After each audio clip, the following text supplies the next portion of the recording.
Bonsoir, bienvenue aux statistiques pour l'économie.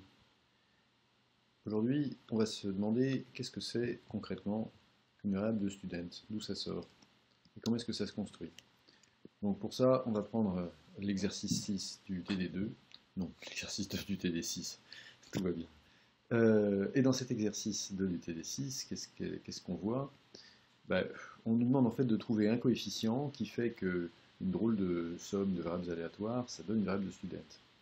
Bon, pour ça, il faut d'abord se demander concrètement c'est quoi une distribution de student, et puis il faut ajuster cette somme de variables aléatoires qu'on nous donne dans l'énoncé à une distribution de student. Une distribution de student, en fait, c'est le quotient d'une variable normale centrée réduite, donc z qui suit dans n01, par la racine d'une variable du qui carré avec n degrés de liberté divisé par n. Souvenez-vous, dans l'exercice 1 du TD6, on construit une variable du qui carré. Si vous en souvenez pas, en fait c'est simple. Une variable du qui carré à n degrés de liberté, c'est la somme des carrés de n variables normales centrées réduites indépendantes. Donc, pour avoir une student, ce qu'il faut qu'on ait, c'est au numérateur simplement une normale centrée réduite, et au dénominateur, une somme de carrés de normales centrées réduites divisé par le nombre de normales centrées réduites qu'on a additionnées, le tout en racine, et évidemment il faut que toutes ces variables soient indépendantes entre elles. Bien, moi ça c'est dans l'énoncé qu'elles sont toutes indépendantes, donc déjà la première condition est là. Bon, donc ce qui nous intéresse, c'est de trouver un coefficient C tel que on a en même temps au numérateur une normale centrée réduite et au dénominateur donc la racine d'une variable du qui carré de paramètre n divisé par n.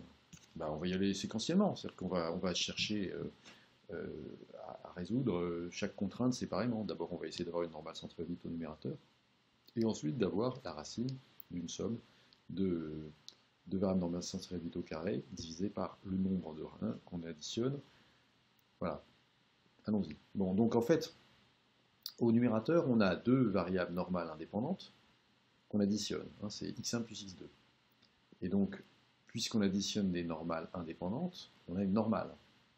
Additivité ou stabilité par addition plutôt des variables normales. Qu'est-ce que c'est les paramètres de distribution de cette somme x1 plus x2? X1 et x2 suivent toutes les deux normale 0, 1. Donc si x1 plus x2, c'est normale 0 plus 0, qui est l'espérance de x1 plus l'espérance de x2. Et la variance de la somme, c'est la somme des variances, puisqu'elles sont indépendantes. Donc c'est 1 plus 1, 2. Très bien. Donc en fait, on a donc au numérateur une variable n02. Or on veut une n01. Donc qu'est-ce qu'il faut? Il faut qu'on trouve un coefficient tel que quand on multiplie le numérateur par ce coefficient, qu'on va appeler k, comme ça ira plus vite, on veut que, en fait, k, x1, x2, ça suive une normale centrée réduite. D'accord? Donc, il n'y a pas en gros d'équation sur l'espérance. Puisqu'on a 0 égale k fois 0, bon, ça ne détermine pas grand-chose.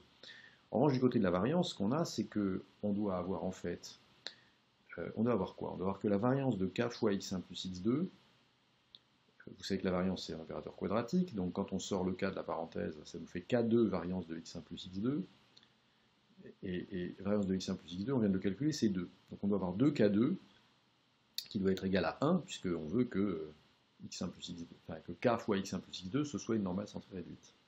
Donc 2k2 égale 1, ça nous donne k2 égale 1,5, et donc k égale 1 sur racine de 2. Donc si on multiplie le numérateur par 1 sur racine de 2, on a une normale centrée réduite, et on a déjà fait la moitié du boulot, c'est-à-dire qu'on a une normale centrée réduite au numérateur. Maintenant, il n'y a plus qu'à avoir au dénominateur une variable du qui carré. Et avoir une variable du qui carré, en fait, on sait que la variable du qui carré qu'on doit avoir, enfin, une variable du qui carré, il faut qu'on ait la racine d'une variable de qui carré qui est divisée en fait par le nombre de degrés de cette variable du qui carré. Alors pour l'instant, qu'est-ce qu'on a au dénominateur? On a la racine de x3 au carré plus x4 au carré plus x5 au carré. x3 au carré plus x4 au carré plus x5 au carré, c'est une variable du qui carré avec 3 degrés de liberté. Donc si on veut que ça fasse une student, il faut la diviser par 3. Donc il faut multiplier le dénominateur par racine de 1 sur 3. Donc c'est pas bien compliqué. C'est-à-dire que si on multiplie le numérateur par 1 sur racine de 2, et si on multiplie le dénominateur par 1 sur racine de 3, alors on a ce qu'on cherche, c'est-à-dire qu'on a x1 plus x2 sur racine de 2, qui est une normale centrée réduite, Et on a x3 au carré plus x4 au carré plus x5 au carré sur 3, le tout en racine, qui est en fait la racine d'une qui carré divisée par 3. Et donc on a bien une variable aléatoire qui est le quotient d'une normale santé réduite par la racine d'une qui carré de degré 3 divisé par 3. Donc ça suit une loi de Student à 3 degrés de liberté. Ouf. Et donc le C qu'on cherchait, le coefficient qu'on cherchait, bah, c'est le coefficient qu'on a utilisé pour multiplier notre quantité de départ pour arriver à une Student à 3 degrés de liberté. On l'a écrit comme étant 1 sur racine de 2 sur 1 sur racine de 3, pour des raisons de commodité. Tant qu'à faire, on va essayer de lui donner une forme à peu près humaine.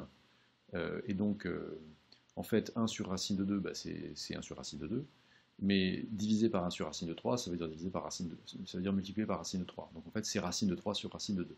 Voilà, on a trouvé le coefficient dont on avait besoin, l'exercice est fini, et maintenant vous devriez avoir à peu près entendu, compris d'où vient la distribution de Student. Il vous reste à passer aux exercices d'application, c'est-à-dire les exercices 3 et 4 du TD6. Merci de votre attention.